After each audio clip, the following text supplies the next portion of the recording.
Let's start at the beginning. We've just left Tess to her demise. And we find ourselves in this babbling brook. And you see Joel stacking rocks. What was the message we're trying to convey with that? Well, we thought it was important to show that Joel, missed her, that he was mourning her. And in his very simple way, just making a small cairn of rocks to say quietly, I'm sorry.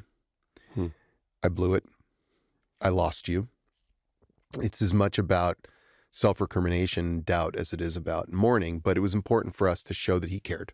Simply because we know that the story becomes about Joel and Ellie, we didn't want Joel to already be, okay, it's me and you, kid, let's go. They're really cool exchange where they're talking about, I don't want your apology. Look, I've been thinking about... I don't want your sorries. I wasn't going to say I'm sorry. I was going to say that I've been thinking about what happened. Nobody made you or Tess take me. Nobody made you go along with this plan. You needed a truck battery or whatever, and you made a choice. So don't blame me for something that isn't my fault. There is this interesting posturing that I see happening already as far as, you know, we talked before how Tess was kind of out in front. She was the leader. Yeah. And so now we have this leaderless band. And there's an opportunity, it seems, for Joel to step up to become the leader. But then also Ellie is saying that I'm not someone who needs to be led. I can actually handle myself pretty well. It's a nice evolution of the scene that was in the game where Joel lays out the rules. Okay, if I am going to watch over you, here's how things are going to play out.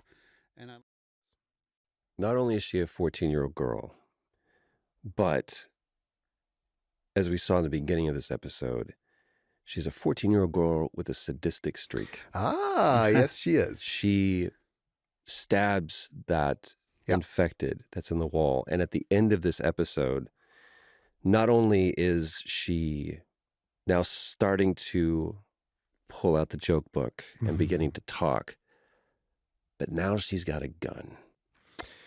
We really like the idea that Ellie wants a gun. And Joel keeps telling her, no, you can't have a gun. I'm not giving you a gun. Bill is a funny guy to watch, even if he is not a funny person character. I want to just park it here for a second and talk about Nick Offerman, because I'll be honest with you. When I heard that that was who we were going for Bill, my eyebrows went up. Vince Gilligan said once that he loves hiring comic actors for non-comic roles. Clearly. Because they have an innate humanity that is there underneath the drama. And they understand the absurdity of the world, because that is the bedrock of comedy. And I think Nick is a great example of what Vince is talking about. There's a humanity to him underneath this gruff, angry, closed-off man. Dangerous man also, to an extent. Very. That was just as important for that character as Pedro's vulnerability was important for Joel. To make sure that we were providing people with a full human being, because there is no one that's just one thing or the other. And a lot of where the comedy versus drama comes from, I've noticed, is not from the performance. It's the presentation of it. It's the context of it. Right. We get to see how he eats dinner watching and enjoying violence. Yes. And it's like, that's his show until doesn't get old. someone falls into a hole. Yes. yeah, in the game, that episode, that section is about how even though you can survive by yourself, what are you surviving for? What's left? In the game, they have a very different fate where they have a big falling out. And Bill sticks to his ways, and Frank says, I can't live with you anymore, and tries to escape, ends up dying.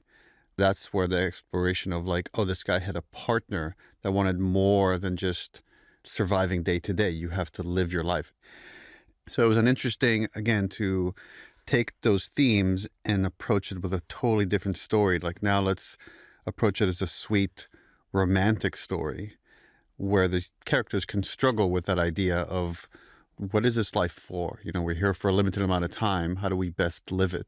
And when Craig pitched me this kind of structure, and the thing I get nervous the most about changes is changing the fate of a character.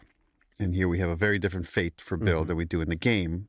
And then I try to do the math of like weighing it, of like, well, how much do we gain? Because to me, it's when you deviate that much, there's a certain cost to it. And it was such a beautiful story that, again, explores the themes of love and the complexity that comes with love and the happiness and pain. And even though this Bill dies in the way that Bill doesn't die in the game, it's a happier ending.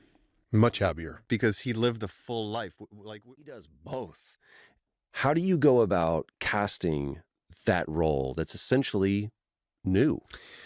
Well, that's the joy of auditioning. No, it's not. Auditioning is never fun. I know you don't like it, but we love it. We were very motivated to cast gay actors. I mean, there's a larger debate. Let's take a moment and just talk about generally representation and how you go about being more inclusive in the stories you tell. This wasn't a new concept that Bill was gay. That's in the game. But when you're casting people now, you try as best you can to cast actors that are representative of the characters they're playing in some important way or another. Initially, the role of Bill was going to be played by Con O'Neill, who played Brukhanov in Chernobyl. And he wasn't able, ultimately, he couldn't do it because he was on Our Flag Means Death, which is another HBO show, which is very funny if you haven't seen it. So we couldn't do it with Con. And that's when the idea of Nick came around. But for Nick and for me, both straight men, it was important to say, look, we can do this work. We can tell these stories with these characters. The key is you have to do your homework and play this man. And we saw a bunch of people, and then there was Murray. And it was just, and this was before White Lotus came out. I was familiar with him, but he did such a beautiful job in the audition. And it was, as I recall, it was the speech that Frank does towards the end when he tells Bill, give me one last wonderful day. And it was gorgeous. It was an easy casting decision to make. Then White Lotus came out and I was like, oh my God. Nailed it. Got him first. This guy's amazing. And in addition to being so wildly talented, and Murray could play any character as far as I'm concerned. He could play gay, straight, anything. He also is one of the most lovely, warm people ever. And Nick, I've known Nick for a long time. He's a friend of mine. He's also just joy. That set was so delightful with those guys. Man, that's good to hear. It was wonderful. And I think when I was watching it, the moment at the piano, why that song? Like, what is the, and there's not a cue of music that's in The Last of Us that doesn't have some meaning. So what is the meaning of this? We had this idea that Bill and Frank would connect over a song that would be the thing that would essentially lead Frank to feel differently about Bill, to not just go, oh, I see what's going on with this guy, but also to want him. And I thought it was an interesting, I know what I'm going to do. I'm going to text my friend Seth Rudetsky. So Seth Rudetsky is a Broadway institution. He is the main DJ on the SiriusXM Broadway channel.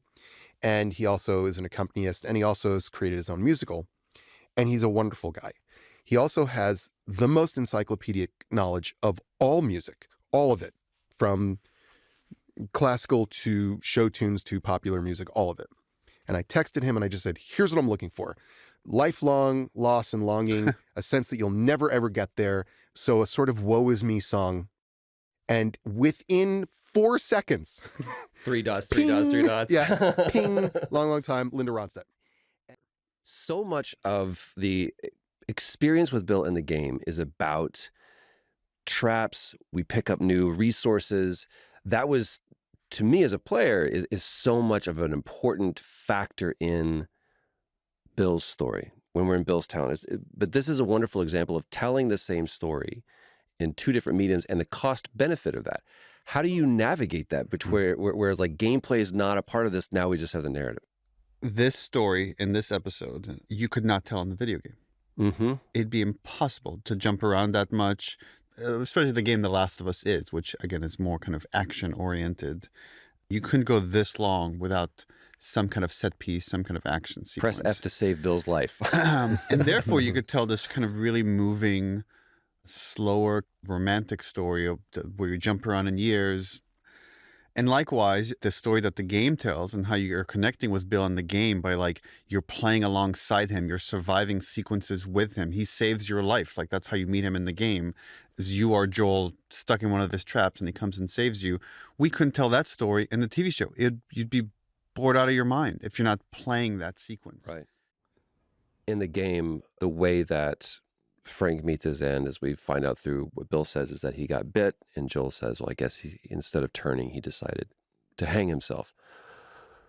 Where did this idea come from to make it just even more heart-wrenching? Well, is it MS? What would you say that he had? Well, we didn't necessarily want to specify it for the audience. It was either MS or early ALS. Okay. But it was a degenerative neuromuscular disorder. And, this happens. It happens so commonly and yet so rarely.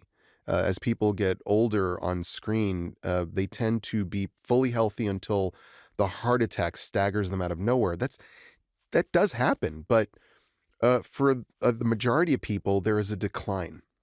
And we thought it was really interesting to think, look, Bill is older. Frank can literally run circles around him. Yeah. He's healthier. Bill gets shot, and then we jump ahead a number of years, and it's Frank who's been brought low by this disease, and there's nothing they can do about it. But you can see how Bill is doing his best to caretake Frank the way that Frank would caretake Bill. Look at that. We avoided all the bad ones. We had this idea that we were going to open every episode with a window. So, like when you're watching on streaming and the intro comes along, little button says skip intro. Sure. That we were going to change the words of skip intro to press play. So you could sit there and look at this window as long as you wanted. Each episode would have a different window reflecting a different circumstance in that episode. Then you'd press play and the episode would begin. And in this one, we like the idea of coming back around to that window. Well, as many windows as we filmed, it just never really made sense. By the way, the reason we were attracted to this idea is that's what happens in the game. Yeah, right. Exactly. The opening of the game, you're in the menu, you're seeing a curtain blowing in the wind, and it's like press a button to start. Yes. Yeah. It just never came together, but the plus side of the misfire there was that we did have this ending, which we loved. And it is a chance to give fans who have experienced what I've experienced as a player, that feeling of the open window and the sense of both promise and loss that it implies. And what I love about the last moment is that it brings us a sense of happiness, that you just know that Bill and Frank are at peace, and that